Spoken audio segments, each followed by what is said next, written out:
Welcome to Staffworks Explained. If you are here for the first time, please consider subscribing to this channel. Also, hit the notification bell so that whenever we upload a new video, you are notified.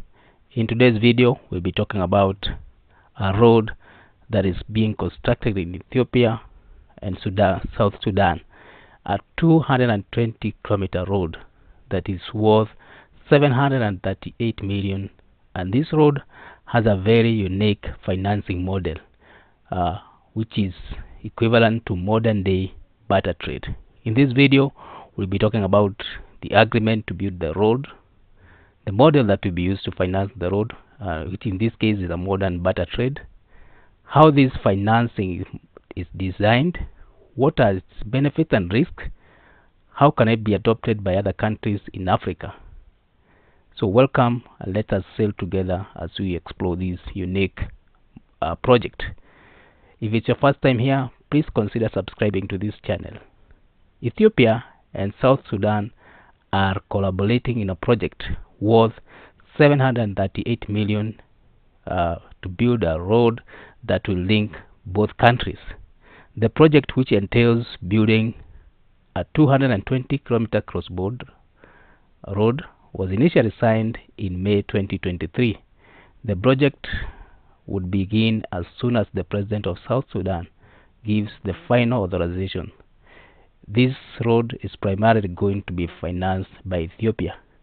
According to the Ethiopian Ministry of Foreign Affairs and South Sudan Transition National Legislative Assembly, this assembly has ratified the road, and the financial agreement that was prepared for this road has also been ratified. The minister said that the project aims to enhance the connectivity and boost the economic ties between the two neighboring countries, underscoring the growing cooperation and mutual benefit between the two countries. The road, which connects Western Ethiopia with Northeastern South Sudan in Juba, is named Palok Mathiang Maiwut Pagak Road. Ethiopia's State Minister for Finance described the project as a significant and historic development. The minister added that the construction of this road will not only provide seamless commercial connectivity, but also rectify the artificially border separation and bring people of two sisterly countries together. Now let's look at the financial agreement that has been drawn for this road. According to the financial agreement, Ethiopia will cover the cost of the road project. The deal designates South Sudan as the borrower and Ethiopia as the financier, and the repayment involves crude oil from South Sudan to Ethiopia. The agreement enables Ethiopia to provide financial support for the road project, totaling $738 million. South Sudan, as a loan borrower, will pay the loan over a 5-year period, following a 5-year grace period from the agreement date. Ethiopia will receive payment in crude oil. In terms of the crude oil payment, the borrower will repay the equivalent amount on the due date or in cash. If paid in cash, the borrower must deliver the crude oil price to Ethiopia. The loan repayment will be determined based on the price difference between the Arab Gulf and the delivery date of crude oil. Alternatively, if paid in crude oil, the borrower will deliver the oil. The financing agreement between Ethiopia and South Sudan for the construction of the 220-kilometer road is a notable example of modern barter trade. In this arrangement, Ethiopia is financing the 738 million project, while South Sudan will repay the loan with crude oil over a 5-year period, following a 5-year grace period. The crude oil payment can be delivered either in oil or in its cash equivalent, with the value determined by the price difference between the Arab Gulf price and the delivery date of the oil. This type of barter trade circumvents traditional monetary transactions and leverages natural resources to facilitate development, showcasing an innovative approach to international financing. For Ethiopia, This agreement ensures a steady supply of crude oil, which is a crucial product for its energy needs. For South Sudan, it allows leveraging its natural resources to fund critical infrastructure without immediate financial outlays. This model supports economic growth and regional integration by fostering closer economic cooperation and mutual benefits. So what are the advantages of this barter trade agreement? One is resource utilization, where South Sudan can utilize its abundant resources to finance the road construction, effectively converting its natural resources into tangible infrastructure development. This is particularly beneficial for a country that faces liquidity constraints or challenges in accessing traditional financial markets. The second benefit is on enhanced connectivity. The road will facilitate trade mobility between the two countries, promoting economic activities and regional cooperation. Improved infrastructure is expected to boost commerce, reduce transportation costs, and also enhance access to markets and services. There's also the benefit of risk mitigation, whereby structuring the payment in crude oil, both countries mitigate the risks associated with currency fluctuations and potential financial instability. The barter trade agreement ensures that repayment is tied into a stable and valuable commodity. Then there is economic growth and integration. The project is a strategic move towards deeper economic integration in the region. It is a good example of how countries can collaborate to overcome financial limitations and also achieve mutual development goals. The enhanced connectivity and economic ties that will come as from the project will likely lead to broader economic growth.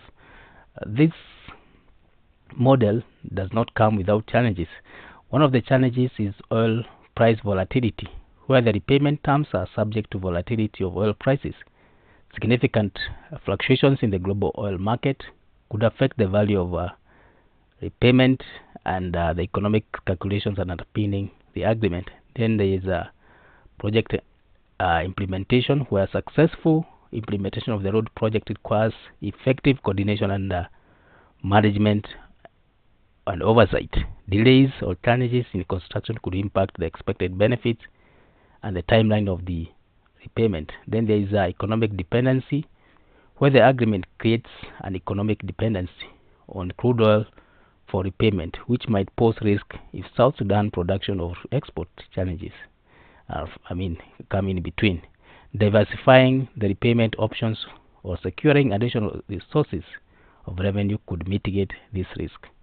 Now, if this model works in this type of a project, can it be adopted elsewhere?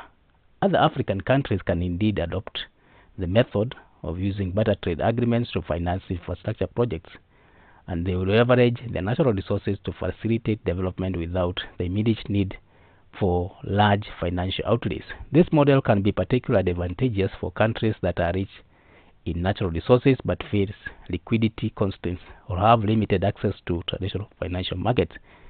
Here are some of the reasons why and how other countries can adopt these methods. Many African countries have abundant natural resources such as oil, minerals, and agricultural products.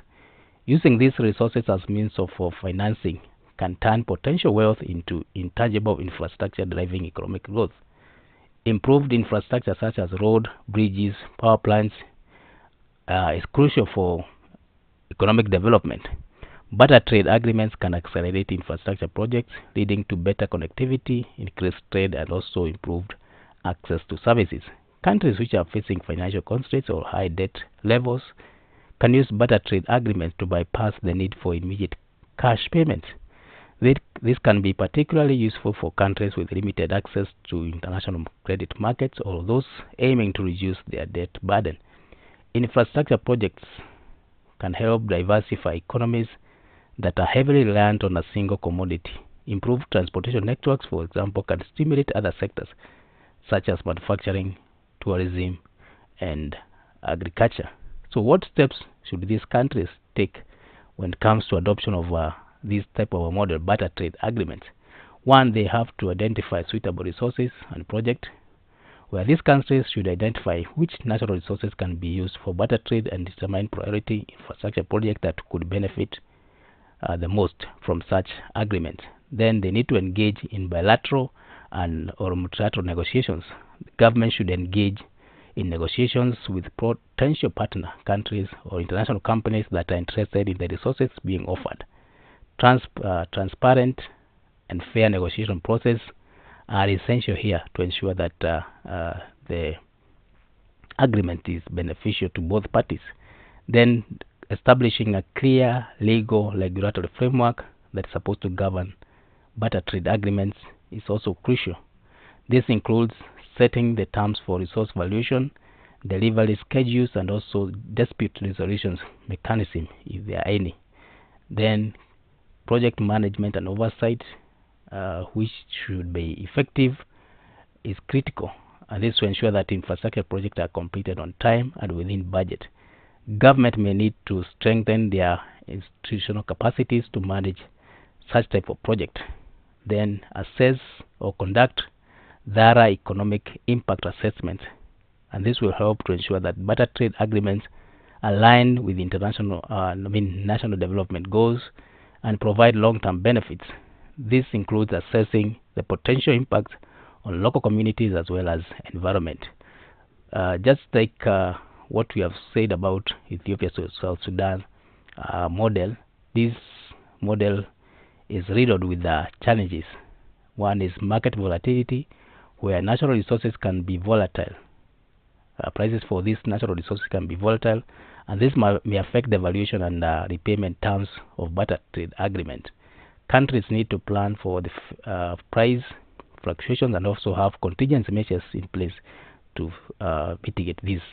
There's also the risk of sovereign risk, where political and economic stability is crucial for the success of barter trade agreements. Countries with high sovereign risk may face challenges in securing and maintaining such agreement. Then there is resource management, where effective resource management of natural resources is essential to ensure that they are used sustainably and benefit the broader population. Transport resource management practices or transparency here is necessary to prevent corruption and also ensure equitable distribution of benefits. Then there is infrastructure quality, where ensuring that the projects quality and meet high quality standards is crucial for their long-term viability. So poorly constructed infrastructure can lead to high maintenance costs and also reduce economic benefits. So what are some of the potential application of this model? We can have oil for infrastructure deal. That's like what is happening here in Ethiopia South Sudan agreement. So other oil-rich countries could use crude oil to finance large-scale infrastructure projects, borrowing from this deal between Ethiopia and South Sudan. We can also have mineral for infrastructure projects, where countries with abundant mineral resources, such as DRC, could explore barter trade agreements to develop infrastructure or energy infrastructure. It can also be agriculture products for development, where agricultural exporters like Kenya, where we have tea and coffee, or Cote d'Ivoire, where there is cocoa, could use future agricultural export to finance rural development projects, including roads, irrigation systems, and schools. So generally, we can say that barter trade agreements offer a viable alternative for African countries to finance critical infrastructure projects by leveraging on their natural resources. While there are challenges and risk associated with such agreement, the potential benefits in terms of accelerated development, economic diversification, and reduced financial constraints make this attractive as an option. By adopting transparent, well-structured barter trade agreements, African countries can enhance their natural wealth to drive sustainability and improve their livelihoods of their population. In conclusion, we can say that adopting such type of agreements, as seen in the case of Ethiopia and South Sudan road project, it presents a promising avenue for other African countries to finance critical infrastructure development. By leveraging abundant natural resources, these countries can circumvent immediate financial constraints and foster economic growth. This method offers several benefits, as we have seen, including enhanced infrastructure, economic diversification, and reduced reliance on traditional financial markets. However, the successful implementation of this requires transparent negotiations, strong legal frameworks, and effective project management, and not forgetting contingency planning for market volatility.